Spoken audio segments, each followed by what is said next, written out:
السلام علیکم، میرا نام ڈاکٹر محمد عباس میرانی ہے اور میں اعلی عباس میڈیکل کمپلیکس جوانا بنگلہ جو کہ سب تحصیل رنگپور کے ایریا میں واقع ہے وہاں پہ میں پریکٹس کر رہا ہوں. اور یہاں پہ پہلے میں نے کلینک سے سٹارٹ کیا تھا اور اب الحمدللہ میں اس کو ہاسپٹل کی شیپ جو ہے اس میں ٹرانسفارم کر رہا ہوں اور اس میں مختلف جو سروسز ہیں وہ ایڈ کر رہا ہوں.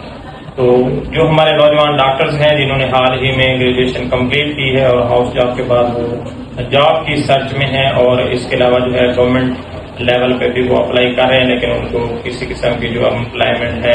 یا جو جابس ہیں وہ حاصل نہیں ہو رہی کیونکہ گورنمنٹ نے آلریڈی جو ہاسپٹلس تھے اس کو آؤٹ سورس کر دیا ہے یا جو وہ عملہ جو آلریڈی کسی ہاسپٹل میں کام کر رہا تھا اور وہاں سے وہ جاب لیس ہو چکا ہے. تو ان سے میری گزارش ہے کہ آپ نے جو ہے بالکل ہی مایوس نہیں ہونا بلکہ آپ اپنا کلینک سٹارٹ کریں. اور ہمارے نہایت ہی قابل احترام ڈاکٹر صاحب جو کہ سلمان کاظمی صاحب ہیں ہاسپٹل لاہور سے، وہ ہمیشہ مشورہ دیتے ہیں کہ آپ ایک ٹیبل اور ایک چیئر سے یہ سٹارٹ لیں.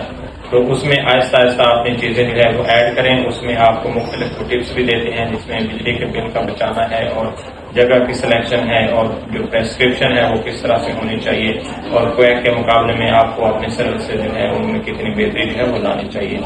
تو ان کی ٹپس پہ آپ بھی عمل کریں. میں بھی انشاءاللہ یہ ساتھ ساتھ شیئر کر رہا ہوں. اس سے پہلے بھی میں نے ایک ویڈیو جو ہے وہ کلینک سے متعلق بتائی ہے جس میں نے آٹوسکوپ وغیرہ کا کہا تھا کہ آپ وہ اپنی کلینک میں ایڈ کریں اور جو ایگزامینیشن ہے وہ یقینی بنائیں پیشنٹ کا. اس سے آپ کافی ساری بیماریاں یا جو سورس آف انفیکشن ہے وہ رول آؤٹ کر لیں گے.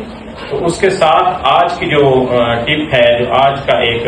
مشورہ ہے وہ یہ ہے کہ اگر آپ کسی ایریا میں پریکٹس کر رہے ہیں اور وہ دور دراز کا علاقہ ہے اور وہاں پہ جو سروسز ہیں وہ لمیٹڈ ہیں تو آپ کو ای سی جی مشین جو ہے وہ لازمی رکھنی چاہیے. تو ای سی جی مشین جو ہے وہ آپ کو جتنی بھی کارڈیک ایمرجنسیز ہیں اس کے رول آؤٹ کرنے میں آسانی فراہم کرتی ہے اور آپ کا ایک مائنڈ بن جاتا ہے کہ اب میں جو کارڈیک اریسٹ ہے یا جو کارڈیک ارتھمیاز ہیں یا ایم آئی ہے اس کو ہم نے رول آؤٹ کر لیا اور اب ہم اس کا جو ٹریٹمنٹ ہے وہ کسی اور ڈائگنوسس کی بیسس پہ کریں گے. تو اس میں آپ خود بھی سیف ہوں گے، پیشنٹ جو ہے وہ بھی سیف ہوگا اور آپ کے دل میں جو ہے ایک طمانینت ہوگی، آپ مطمئن ہوں گے کہ جو میں علاج کر رہا ہوں کم از کم وہ پیشنٹ کو سروائیو کرنے میں جو ہے وہ کافی ہیلپ فل ہوگا. اور بصورت دیگر اگر یہ مسائل ہوتے تو آپ کے دل میں یہ ہوتا کہ خدا نخواستہ اس کو ہارٹ اٹیک نہ ہو اور میں اس کو یہاں پہ اسٹے کروا رہا ہوں دور کے ایریے میں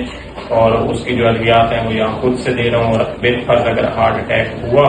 تو اس سے اس کی جان جا سکتی ہے. تو یہ آپ کے لیے کافی ہیلپ فل ہے. اس کے ساتھ ہی میں ایک بات ایڈ کرنا چاہوں گا کہ اگر آپ کی کارڈیالوجی میں ہاؤس جاب کی روٹیشن ہے تو آپ اس حوالے سے بہت زیادہ لکی ہیں، خوش قسمت ہیں کیونکہ موسٹ آف دی ایمرجنسی ہیں جو ہے وہ پینک جو سچویشن کریٹ کرتی ہیں وہ ہارٹ سے ریلیٹڈ ہوتی ہیں،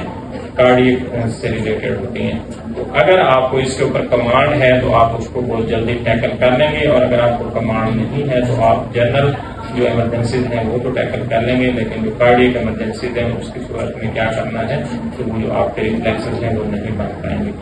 تو آپ اپنا کلینک سٹارٹ کریں، مایوس نہ ہوں اور کلینک میں چیزیں ایڈ کریں جس طرح سے ہم آپ کو بتا رہے ہیں اور آٹوسکوپ کے علاوہ ای سی جی جو ہے اس میں ایڈ کریں. Thank you.